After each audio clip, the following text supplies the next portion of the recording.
Hello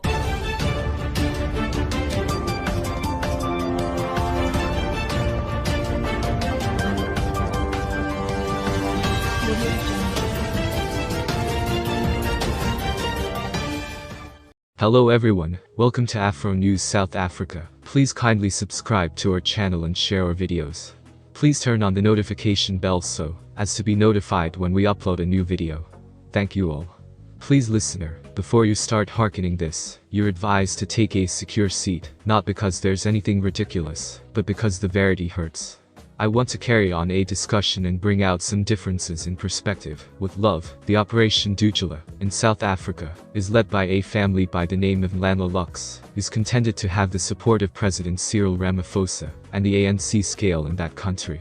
In brief, Lux says that every South African has a right to make a citizen arrest of a outsider if he believes that outsider has entered the country illegally. However, the Chauvinists tried to enroll the support of South African Boy Scouts to identify black South Africans living in the civic areas without a Situpa ID or permit to remain. In 1961, if my memory is correct, I was youthful, but I remember the church fathers explaining to me that the World Council of Churches had expostulated to that law, or regulation. It assumed that Boy Scouts were whites. It was slighting for a white youth to stop a senior black man and say Wina Baba, Lo Situpa Ngapi.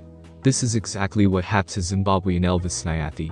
Married, with a family, and profitable exile from Zimbabwe, a cordage of blacks, seeking for a felonious, entered his home, and having failed to satisfy them, as to his legal status beat him, and burned his body.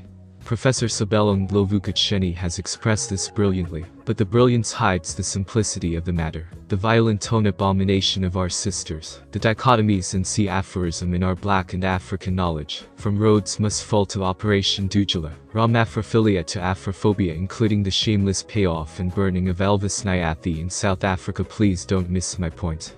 Brother Lux has no intention of driving down the Boers who enthrall 78% of all pastoralist land in South Africa. South Africa is flashing for registered nursers in the United Kingdom.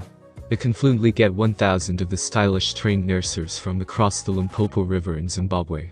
Maybe I'm missing commodity. I don't know when my people will learn. The assignment of Russia-Ukraine conflict is that white people are comfortable with their own. They will go out of their way to help Ukrainians. You sluggard, hear well and hear good, they're saying it every day. Oh, Ukrainians are blue-eyed folks like us. Oh, Ukrainians are civilized like us. Oh, how can the Russians do this to white babies? These sentiments are as they should. Then, I've a different perspective from my black sisters. They tend to condemn the white man for tutoring blacks to detest themselves.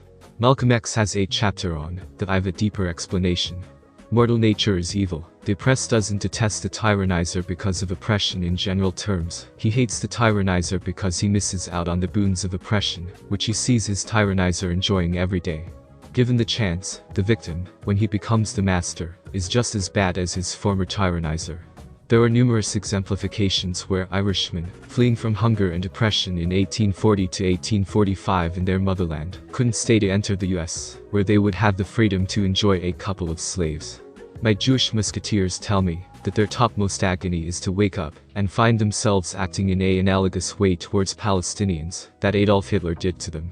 I remember Joshua Nkomo's last days. Indeed, the colonialist Ian Smith didn't treat him with the disdain which he entered from Robert Mugabe. Piers Pico wrote that way back in the 1997, when he was doing checks on mortal rights in South Africa. Jingoistic stations were significant amongst a sizable number of repliers, 25 to 30, but this was across most of the demographics.